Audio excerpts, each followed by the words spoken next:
Balance of Power on Bloomberg Television and Radio. I'm David Weston. President Biden yesterday announced he'd nominate Jay Powell for a second term as Fed chair and Brainerd to move into the vice chair job. We welcome now the ranking member of the Senate Banking, Housing, and Urban Affairs Committee. He is Senator Pat Toomey of Pennsylvania. So, Senator, thank you so much for being back with us. First of all, let's start with the chair, Jay Powell. You're in favor. Tell us why you're in favor. Well, look, I think we've seen Jay Powell in action for some time now, and in particular, I was impressed by how he handled a very dangerous moment for us when governments were locking down our economy and our economy was in a complete free fall. I thought he demonstrated thoughtful, resolute, quick actions that really helped to stabilize our financial markets, probably helped to stabilize the economy. He was great to work with while we were developing the CARES Act, you know, the main legislation that dealt with that crisis back in, I think it was March of 2020. I think also sometimes people overlook the regulatory role that the Fed plays.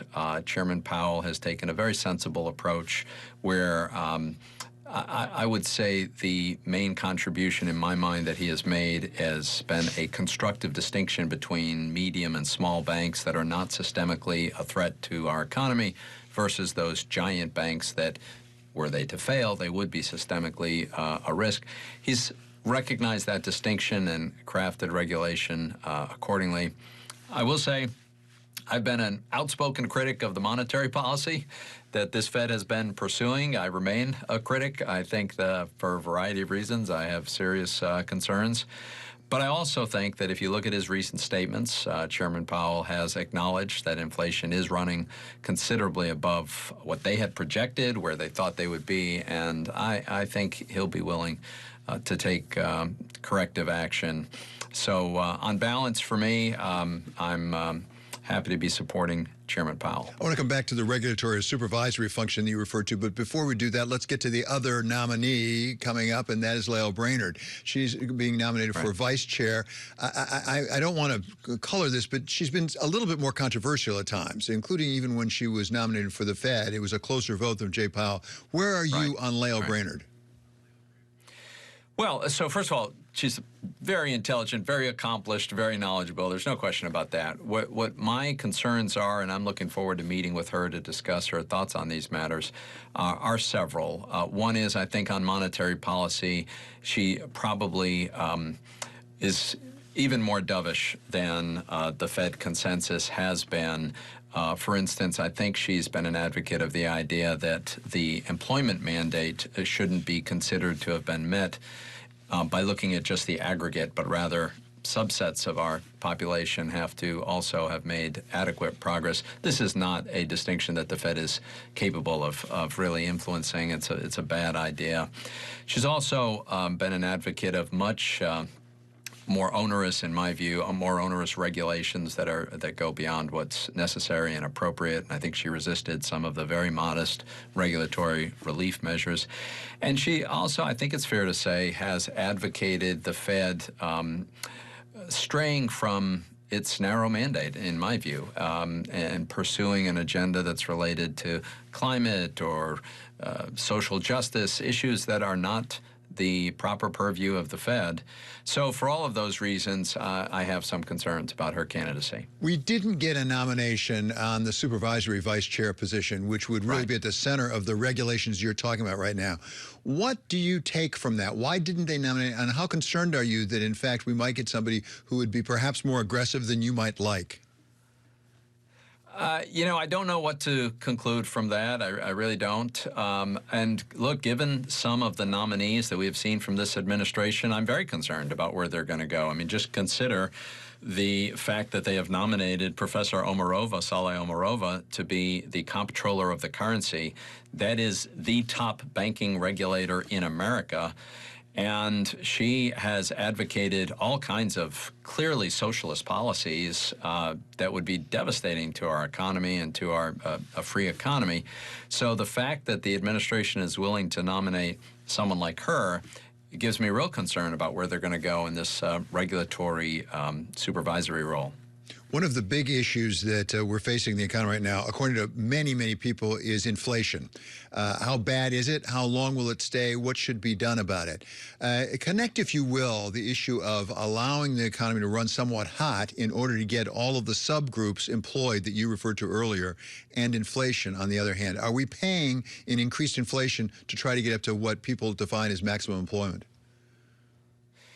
Yeah, I think the Fed has missed the boat on this. I was very concerned when they first announced this new paradigm whereby they would allow inflation to run above their target of 2% for some indeterminate period of time.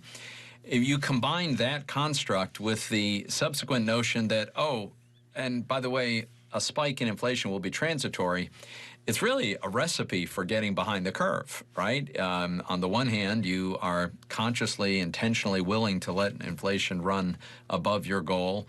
And when it does exactly that, if you maintain that it's all transitory, then the logic is you're going to sit back and wait. Well, the problem is, as we know from painful experience, when the inflation genie comes out of the bottle, she's really hard to put back in. So I think the Fed now finds itself exactly behind the curve as I feared they might.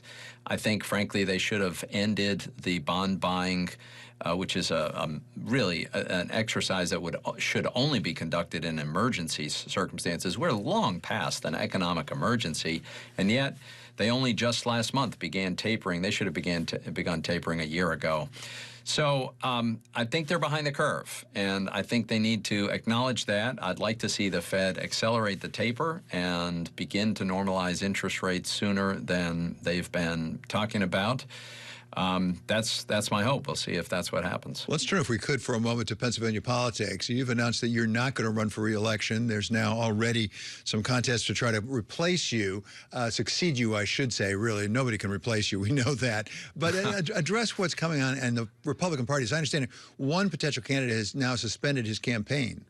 Right, right. Yeah, and I think it's very likely that two serious contenders are going to get in the race soon. I'm not certain of that, but I think it's likely. And I think that will shake up the race considerably. Look, I've suspected for a while that the field isn't finished. And until we know who all the entrants are, it's very hard to know. But I do think at the end of the day, when the field is set, which probably comes relatively soon, we're going to have some very strong candidates, and there'll probably be a very vigorous primary. And I think we have likely to have a number of candidates who, if they do win, could go on and win the general election and hold this seat. So I'm actually quite optimistic about how it turns out. Be that as it may, none of them will be incumbents. Do you agree with a lot of Democrats that, in fact, that seat is more vulnerable now because you're not running for it? Look, I mean, just on a purely historical, if you look at the data basis, incumbents do have a marginal advantage over non-incumbents. But, I think we are now certainly in a political environment that's very favorable for Republicans because of the wild overreach on the part of the Biden administration and the very marginally democratically controlled Congress. And I think, frankly, that environment is likely to continue. I also think it's quite possible that the Democrats nominate a true radical who would be way out of step with the mainstream of Pennsylvania. So I don't know that that's going to happen. I don't know either of those things for sure. But as I say, I'm feeling very optimistic about our prospects. Finally, Senator, spend just a minute on something I know you know very well, the digital dollar. Is it coming and when? It's a great question. I don't know the answer for sure, but, the way I think about this is our native currency, the currency for the United States of America, should have the most sophisticated capabilities of any currency in the world. And that probably means we ought to adopt a digital dollar. But how you do that is extremely important. For instance, it'd be a terrible idea to have retail bank accounts with the Federal Reserve and to turn the Fed into everybody's retail bank, as some of my colleagues would like. The Fed is utterly unequipped for that, very ill-suited for that, and the implications for the privacy of the American people would be terrible. So that would be a terrible idea.